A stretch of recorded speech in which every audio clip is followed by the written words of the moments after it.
I'm going to go ahead and call this meeting to order. Board Secretary, please take the roll. Thank you. Trustee Lee Reader. Present. Gilbert. Present. Baptist. Here. Baines. Here. Mirandis. Here. Perez. Here. Smith. Here. Thank you. Okay, on to approval of the agenda. Any changes? Move approval of the agenda. I'll second. All those in favor say aye. Aye. All those opposed? Okay, moving on. Tom, please lead us in the Pledge of Allegiance. Join me in the pledge.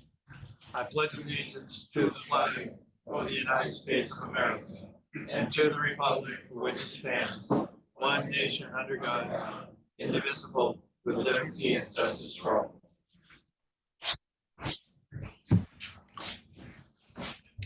Okay, on to the election of the board president and vice president.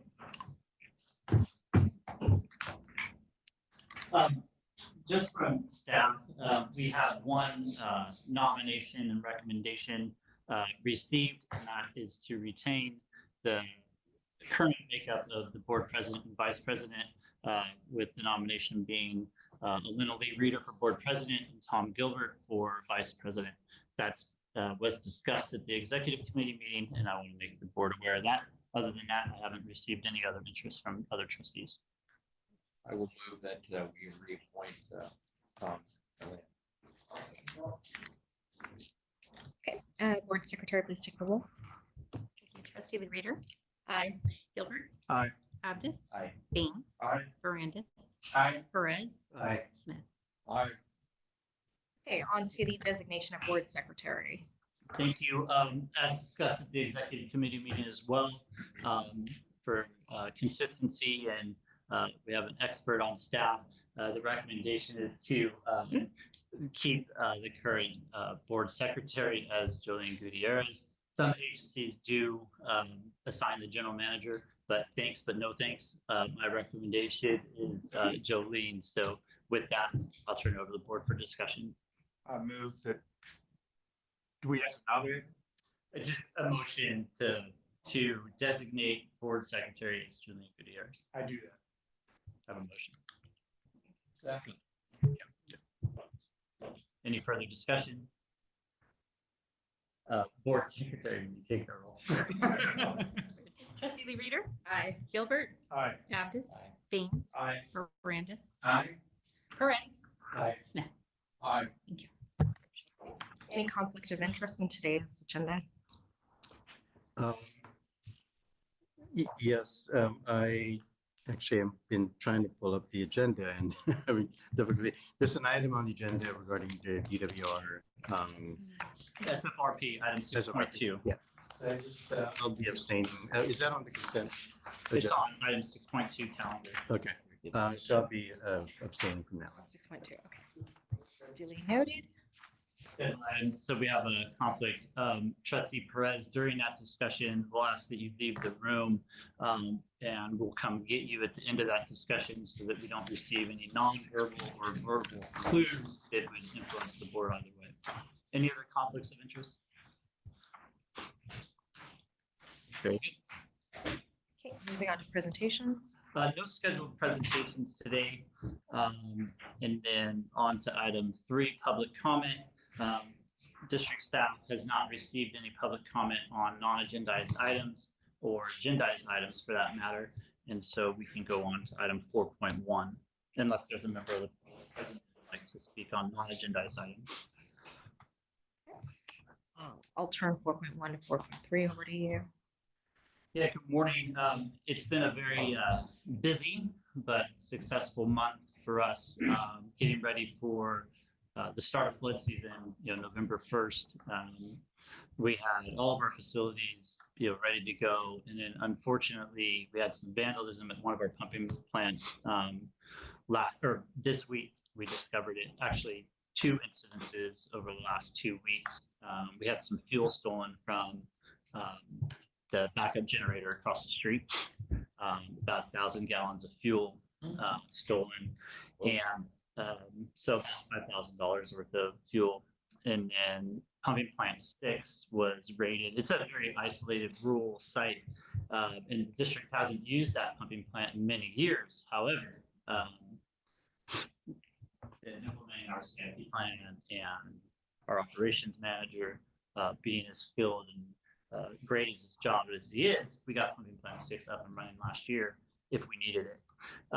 However, we had some wires stripped out of that facility this week. So we're working on repairs for that site and some security measures to increase. If you do recall in our CIP plan, we do have video surveillance that we want to put in. We've been focusing our budget for security services on the Thomas East Main Drain. Very successful results there. However, the Thomas Mutual and TNBC have also seen an uptick. So I don't know if it's timing, the holidays coming up, people need to buy Christmas bread. I don't get it, but the last month has been particularly bad for these agencies. In that regard, for one of the items in the general manager's report is the issuance of an RFQ for security. So Dave and I spent some time since the budget adoption and put together an RFQ. In meeting with TNBC and the Thomas Mutual Water Company back in July, we were kind of leaning towards dissolving the three-way partnership that we have with those. After further consideration and talks with both of the John Roberts at TNBC and Brett Gray at the Thomas Mutual, we think there is some benefit for us to maintain that relationship.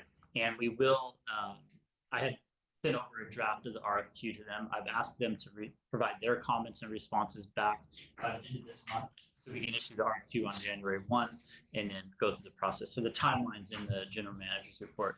I do want to pause real quick to take items out of order. I know that Jag has to go, so I can come back to 4.1, 4.2, 4.3, but we can move on to the consent calendar if that's appropriate. Can I just ask, how do you steal 1,000 gallons of diesel without anybody noticing? That's more than a pickup load. Yeah, and unfortunate, our ring system here around the building, because it's so busy on Garden Highway, we adjusted it because it was just tripping off all the time. We have one on the porch there, but we don't have video surveillance there. There's a couple neighborhood cameras around too, but it happened in the middle of the night, and we believe That's a big truck. we believe someone had a key, unfortunately. So we parked a vehicle there so they can't open the gate. So we do issue out keys to utility companies and contractors sometimes if they're doing tree trimming or something like that. And we believe that a key was passed on. We've changed a lot. I mean, this is what happens with physical security sites. So we're taking measures and we're fast tracking the video surveillance for this site as our, that's the only place we have fuel there and Plant 8. So I would like to move on. We'll come back to that, Tom. I do want to, in the respect of Mr. Bates' time, move to the consent calendar. Okay, can I get a motion? Second. Moved, second. All those in favor say aye. Aye. All those opposed? Consent calendar passes. Hey, sorry, Jack, I got it in 8 minutes. You said 8. So, all right, Jack, have a good day. Bye, Jag. Okay. So back to GM report, a number of things there. I just want to highlight a few. So we talked about the RFQ for security services. The audit is complete and it's item 6.1. We had a finance committee meeting on the 21st, went very well. Just want to thank Jolene and Christina and Rob. It's a big effort every year. They always get it done ahead of time. The auditors, if you'll notice in the audit report, and you guys have printouts there, and I can send it to you electronically as well. It's in the board packet. They always speak so highly of staff and how responsive staff is to get them the data they need on time, complete. And so just really great job, you three, and Luis, and a portion of that as well. Just thank you so much. Another very good audit and an unmodified opinion. We'll talk about that further in item 6.1. On to request for qualifications. Another item from the finance committee, banking and investing services. We've been dissatisfied with our current bank after the transition to BMO from Bank of the West. And it's just time. It's been decades that we were with Bank of the West. And there are some products and features and services that I think could really benefit the district. So the Finance Committee recommended moving forward with issuing out that RFQ. Jolene has a draft on my desk that I need to look over, and then we'll be issuing that RFQ on January 1st, same timeline as security services. And then following that up will be the admin of the annual fee and assessment in a few months trailing, and then the total compensation plan. Talk about security services. And then lastly, I want to talk about 3 other items here. There is no SAFCO board meeting, so SAFCO board members, there is no board meeting in December. I think you're aware of that, but they canceled the meeting probably because of lack of quorum. And the second item here, the Natomas Chamber of Commerce annual tree lighting. Again, kudos to my staff here. We literally had the best booth at the place, and we were told that by multiple people. This isn't just me, bragging, but Assemblymember McCarty, Alyssa Milan, the chamber chair, made it a point as we were cleaning up for the night to come over to me specifically and tell us that we had the very best booth there, and they really appreciated our participation. It was a tremendous event. I look forward to it again next year. Katie joined me, and it was a lot of fun. I encourage you all to get out there next year. We did, I think you guys saw the little Christmas tree lights, very popular item. We had to hold people back. We had a limited number, but we came up with a good plan. So we had 2 elves. They were dressed in holiday spirit, walk around with bags and hand them out. So we kind of dispersed them pretty fairly. And the interesting, coolest part of the night is that when they went to light the tree, I'm at the booth and I hear over the loudspeaker, all right, we're going to light the tree with RD1000's wand, and they counted down with our wand and lit the tree. It was the coolest thing. So if you haven't had a chance, we posted some video and post on social media. But again, Jolene and Christina knocked it out of the park, and we look forward to doing it next year. So thank you guys. It was a lot of fun. You guys really killed it.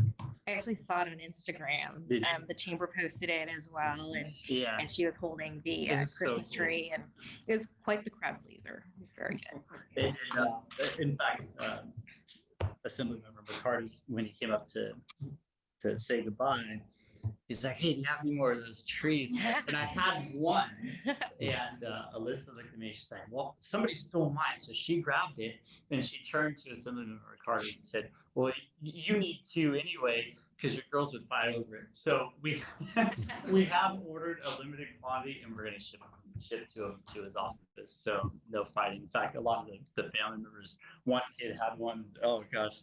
So next year we'll order some more, but it was awesome. Can I ask quickly, who Yes. does our social media posting? I want to compliment them These Thank you. 3, yeah. because I am one of the regular likes. Yeah. The high quality that I see in our social media posts. So thank you. Yeah, and just to push it back a little bit, Alina's been a tremendous help as the urbanization chair and pushing us a little bit out of our comfort zone. We did recently complete social media training that was through Skill Path, and I don't know if you've ever done a Skill Path training, but it's a sales job, and I've never found the quality that great. I was thoroughly impressed. So much so that I wanted, and we signed Gabe and Tony up as well to receive the same training because they provide content. And so we're working together to provide this content. And I think you're going to really like some of the positive results you'll see when maybe cooler posts into this next year. So really encouraged by that. So thank you for that feedback. The stormwater service fee, property tax collections in the board packet is a copy. We finally got MBS and the county to agree on languages and process. So those postcards went out in the mail this week. In fact, right during the breakfast, I had a community member come in for clarification. And so all 4,000, roughly 4,000 properties that were mistakenly issued the new stormwater service fee will eat one of 2 options. If they've already paid their property tax bill, they'll be issued a credit towards their second installment or a rebate check if they paid in full. The second is if they haven't paid that property tax, to not pay it as they will be getting a revised corrected tax bill. So pretty simple, but we're letting the county do all the accounting for it in cost centers. If we would have issued checks, it would have been a nightmare for Rob, and the audit next year would have just been a real pain. So that's the process. It's out there. If you get questions from someone, we're loading the postcard to the website, and then also they can reach out to us. But the number on the postcard is for MBS, and that's what we pay them for, is the fee administrator to answer those questions. So they are hopefully receiving calls about it and handling that for us. Okay. And lastly, on professional development, just real quick, I've met with Mary Egan at the board's encouragement to get professional coaching and mentoring through my evaluation last spring. We're working on a contract, which I'll return to the board for that coaching. We'll meet once a week virtually. We'll see how it goes, but I'll have a cost proposal to bring back to the board for approval in January. We're just working on some details, and with the holidays, it takes some time. I have enrolled Jolene, myself, and Gabe up for CSDA's Special District Leadership Certificate and Conference. Instead of dragging it out and doing webinars throughout the year, we're going to attend their special leadership. It'll be a good team building for the three of us too in San Diego in April. I'm really looking forward to that, and then we'll be certified as well. Cool. All right. Any questions for me on the general manager's report? Busy month. Fun. On to operations manager's report. Gabe, did you want to add any highlights here? Good morning. Yeah, there's a few items now. Obviously, we've had an uptick in homeless encampment activity throughout the district. So we've been working on multiple postings around the district. Anticipating cleanup dates are in a few weeks here, obviously dependent on impact availability. So yeah, we quite a few encampments, and we have been coordinating with different council members on these as well. They've definitely reached out to me with some concerns. Next one is we've been doing a lot of RSP protection. So last year, during the January and March events, a lot of our interior drainage canals experienced sloughing.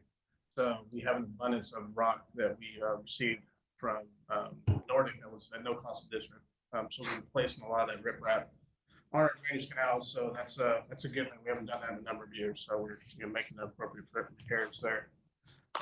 And then, yeah, in FMAP, we're continuing to do FMAP vegetation clarity. We're going along Garden Highway right now. We made it to Trussell, but now we have a lot of money left in the funding. So we're going to actually go all the way down to Northgate. So water side will be cleared, hopefully all the way down to Northgate Boulevard in the next couple of weeks.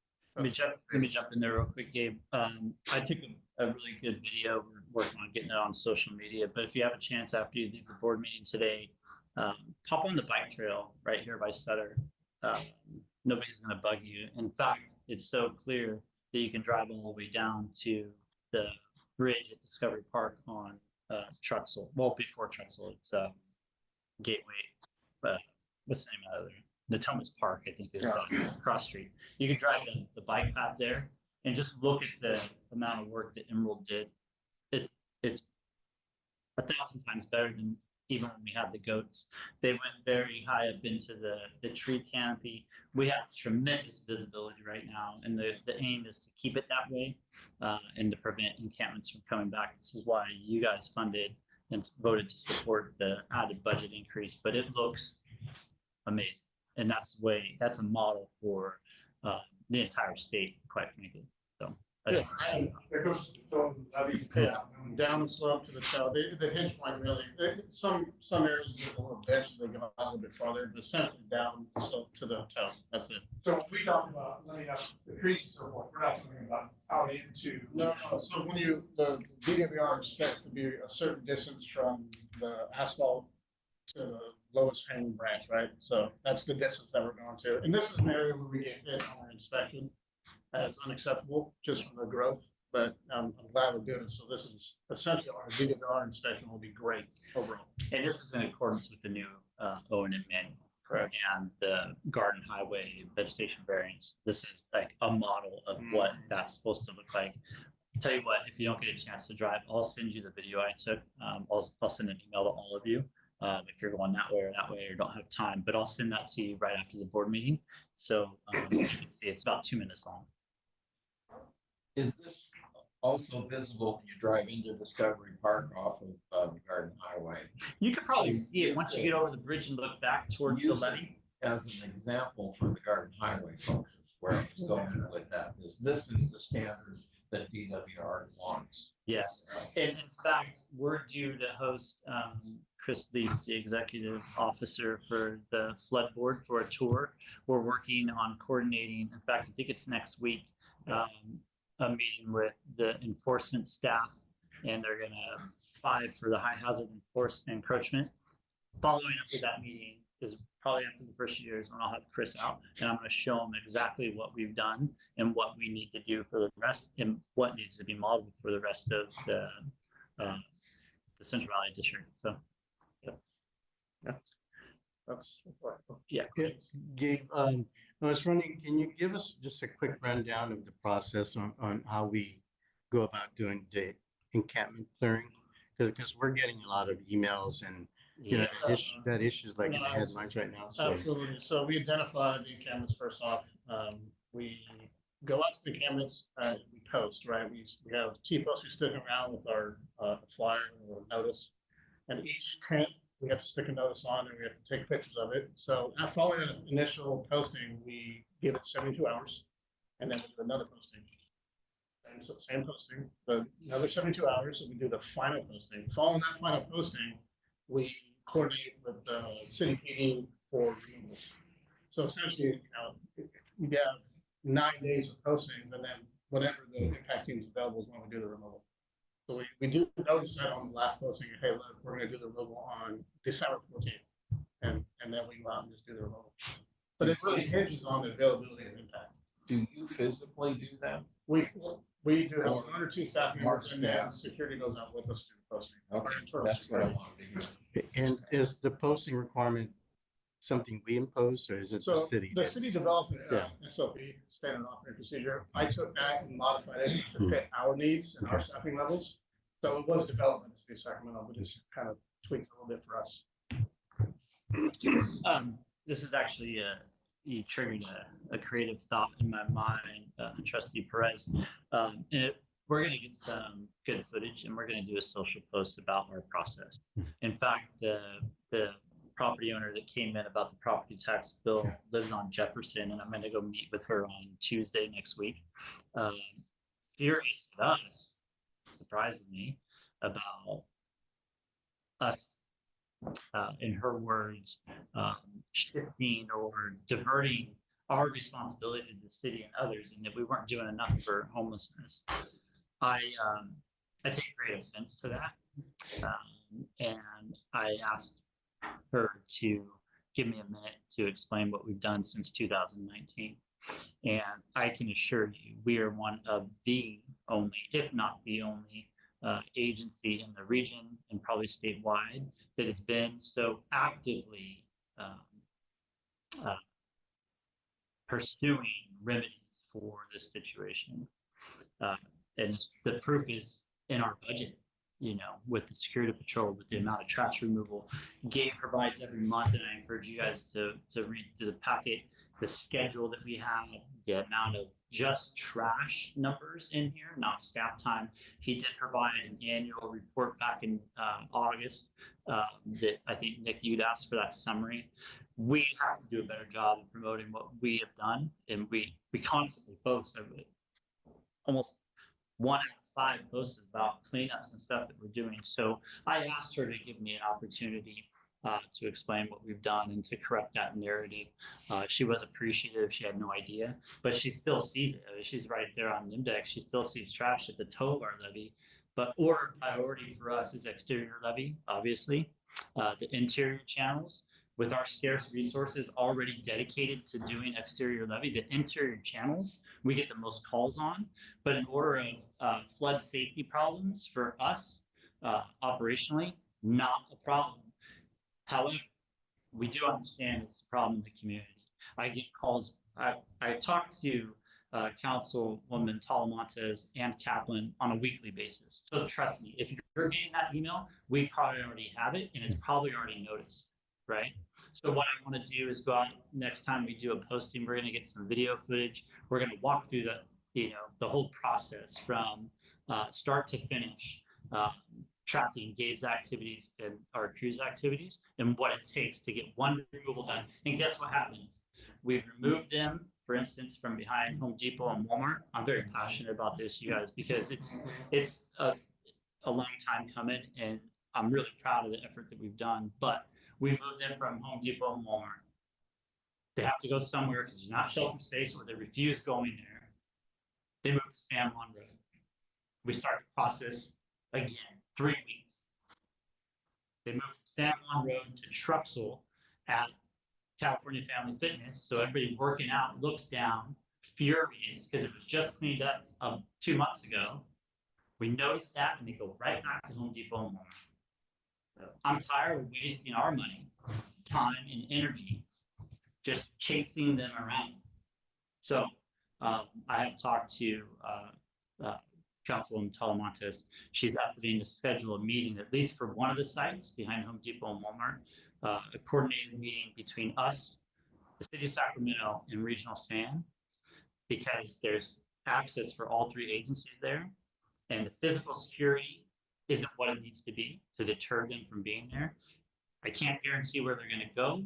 Back to the cove again, but you guys, trust me, you're getting one email, we have 20. And chances are he's probably already noticed it. So we'll work on a good post there. But again, thank you for having the leadership and foresight and putting money in the budget and trusting us to do that job. And I'm really proud of what we've done, but we have to have some better longer term solutions from our partners. We're well extended beyond our scope.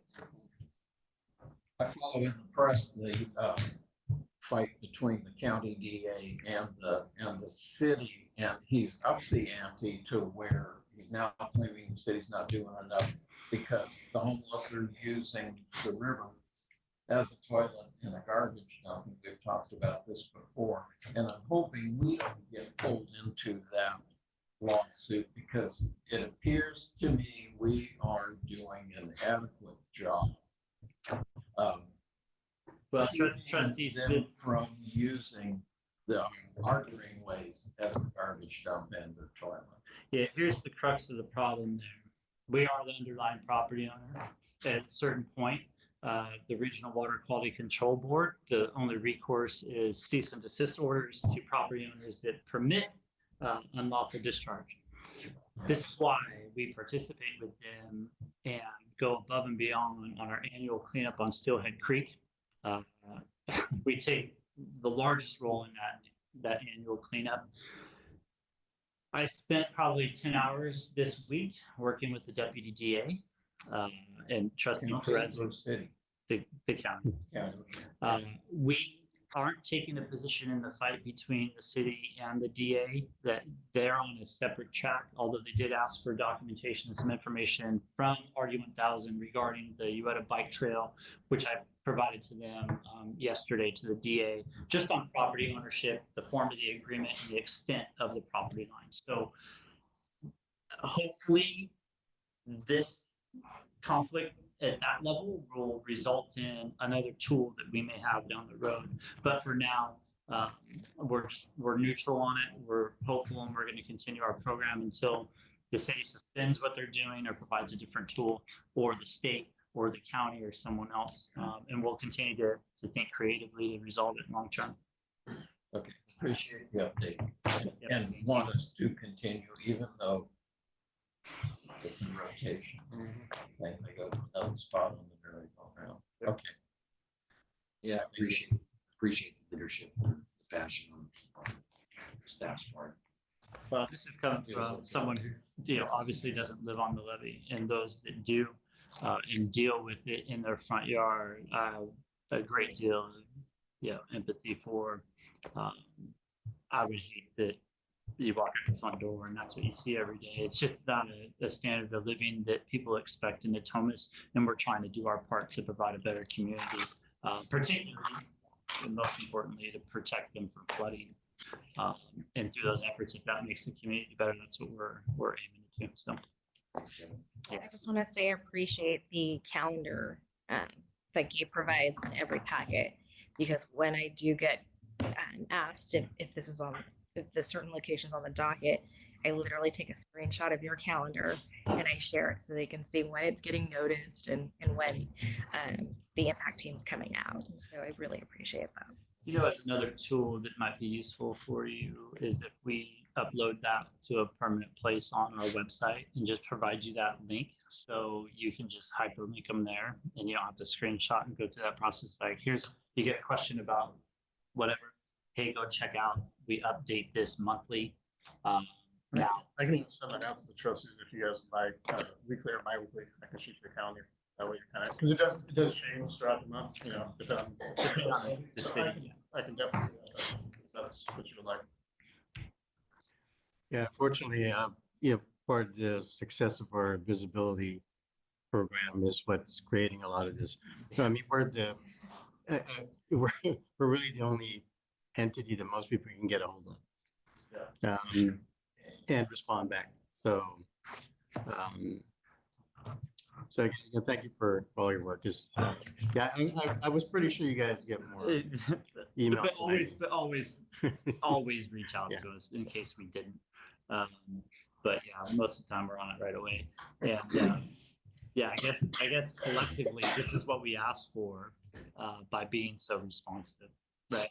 So because people get results from us. So anyway, we'll move on to item 4.3 unless there's further questions for Gabe. And always every month. Good job. Good morning.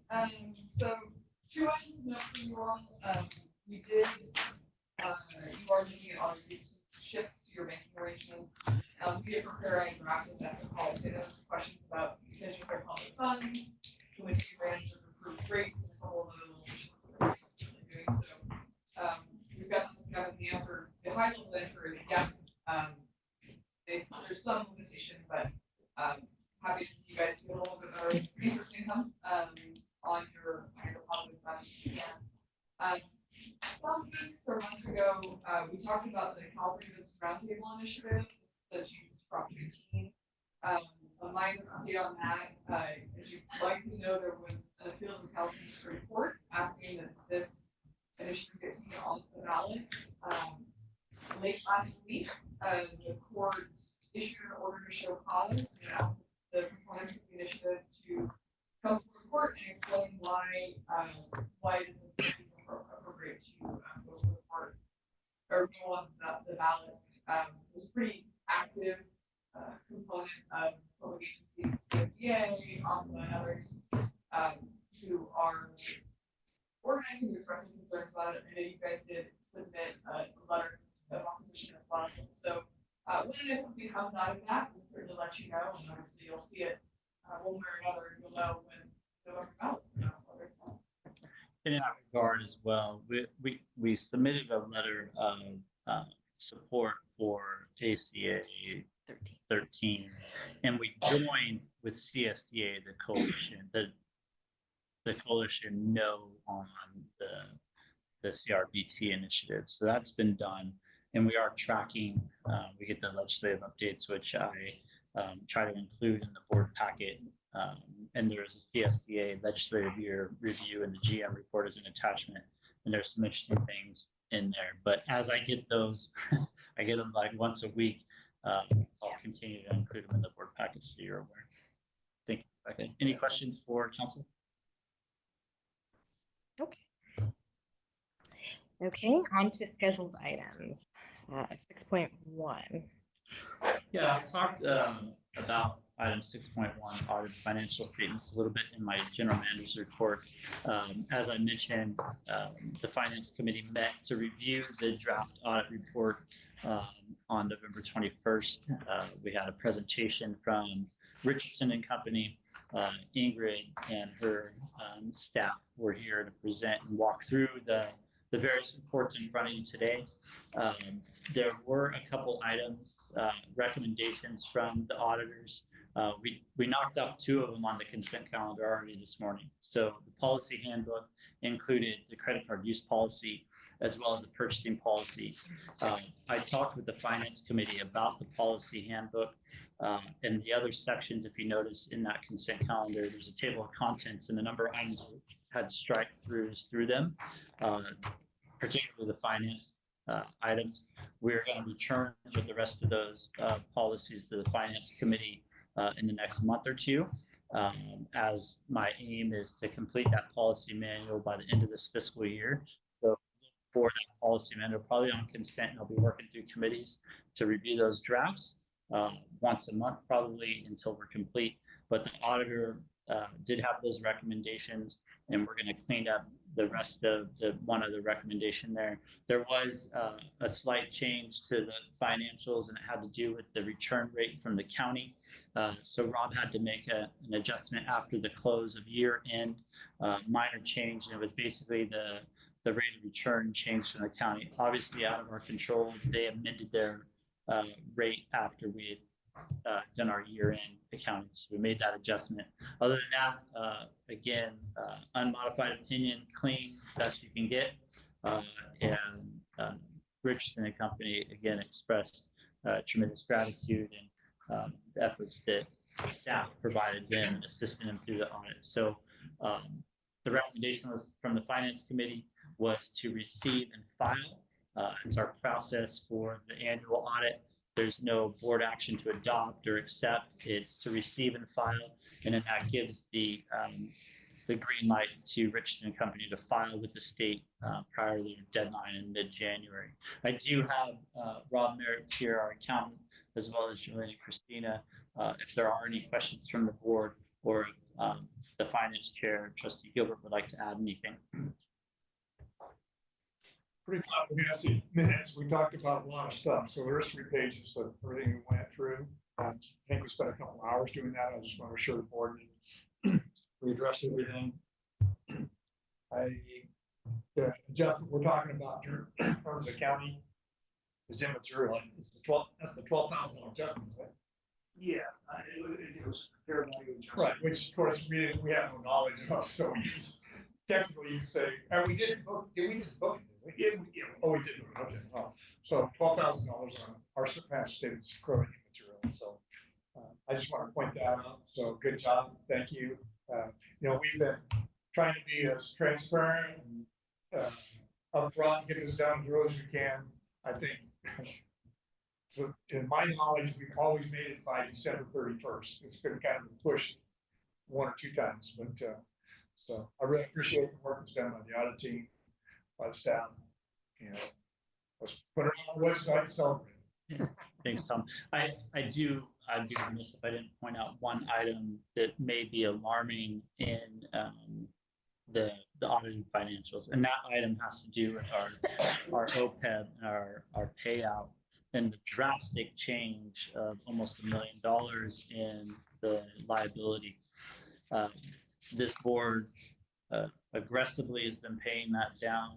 We increased our budget this year to go on a 5-year amortization schedule to get that thing paid off, assuming a rate of return from PERS basically 2 years in arrears.